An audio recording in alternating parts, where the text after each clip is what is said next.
All right, let's dive into something pretty incredible today.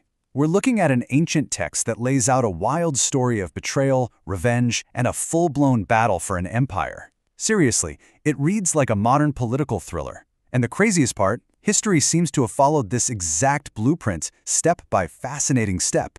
So get this, a royal princess is murdered. Her brother launches a massive war of revenge that completely reshapes the ancient world. Sounds like the plot of a blockbuster movie, right? But what if I told you that every single twist and turn, the political marriage, the shocking betrayal, the brutal vengeance, was all written down centuries before any of it actually happened? That's the mind-bending claim we're digging into. So where does our story even begin? It all kicks off right after Alexander the Great dies. His massive empire wasn't just passed down, it was torn apart by his generals, all fighting for a piece of the pie. After all the chaos, two major powers emerged. Down in the south, you've got the Ptolemaic dynasty ruling Egypt. And up in the north, controlling a huge territory from modern-day Turkey all the way to India, you've got the Seleucid Empire. These two became the superpowers of their day, and they were almost always at each other's throats. And this is where our ancient text, the Book of Daniel, comes into play. Listen to this. The prophecy says, "The king of the south shall be strong," but then it says that one of his princes shall be strong above him. It's laying out a very specific power shift. So let's see how that stacks up against actual history. And well, what do you know? It maps perfectly. The king of the south? That's Ptolemy I, who carved out a super powerful and wealthy kingdom in Egypt. But the prince who became even stronger? That was Seleucus I. He actually started out as one of Ptolemy's own generals, but he went on to build that massive Seleucid empire in the north, a dominion that was, just like the prophecy said, a great dominion, way bigger than Ptolemy's. The stage is officially set. Okay, so fast forward a bit. After years and years of their descendants fighting these brutal, costly wars, both empires are just exhausted. They need a new plan.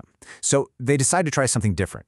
They put down their swords and attempt a truce. But this wasn't going to be sealed with a simple treaty. Nope, this was going to be a covenant of blood, a royal marriage. Here was the deal. To finally end the Second Syrian War, the king of the north, a guy named Antiochus II, would marry Berenice, the daughter of the southern king. But, and this is a huge but, there was a catch. He had to divorce his current wife, the very powerful queen Laodice.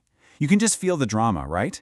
A young princess is used as a political pawn, and a powerful queen gets tossed aside. What could possibly go wrong? For a little while, it actually looked like it might work. Peace. But as we all know, there is nothing quite like a queen scorned. This whole fragile peace was built on some seriously shaky ground, and it was about to come crashing down in the most deadly way imaginable. Check out how fast this all unravels. In 252 BC, the marriage happens, and peace is secured. But just 6 years later, everything falls apart. Berenice's father, her main political protection, dies. Almost immediately, her husband, Antiochus, dumps her and takes back his first wife, Laodice. And then, in a move of pure, cold-blooded revenge, Laodice orders the murder of both Berenice and her baby son, who was the heir to the throne.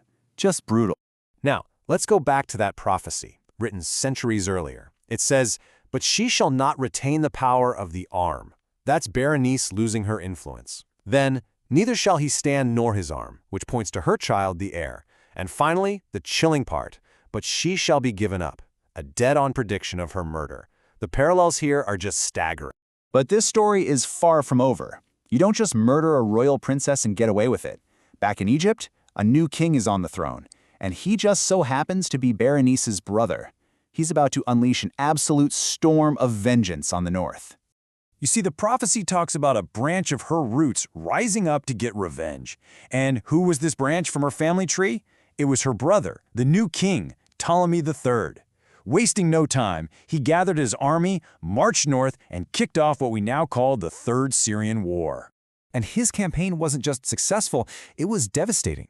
He didn't just win battles, he plundered the northern kingdom, seizing a reported 40,000 talents of silver.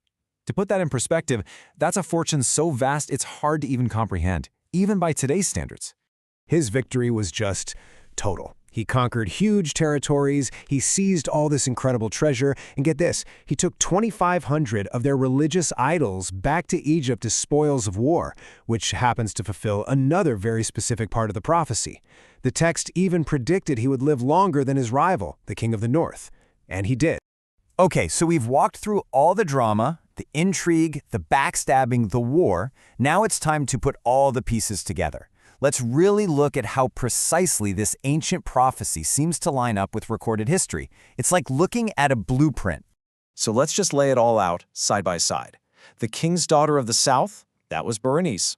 The prediction that she shall not retain power, that lines up perfectly with her losing everything after her father died. She shall be given up, a chillingly accurate forecast of her murder. And then the branch of her roots, that's her brother, Ptolemy III, who did exactly what the prophecy said he would. He would prevail and carry captives, winning the war and hauling away all that treasure. I mean, every single beat of this historical drama seems to be right there in the text. So what do we do with all this? Is it just a string of incredible, mind-blowing coincidences, or is it something more? You know, they have that famous saying, history doesn't repeat itself, but it often rhymes. And the question this ancient text leaves us with is a really compelling one. Does it also sometimes rhyme with prophecy? It's definitely something to think about.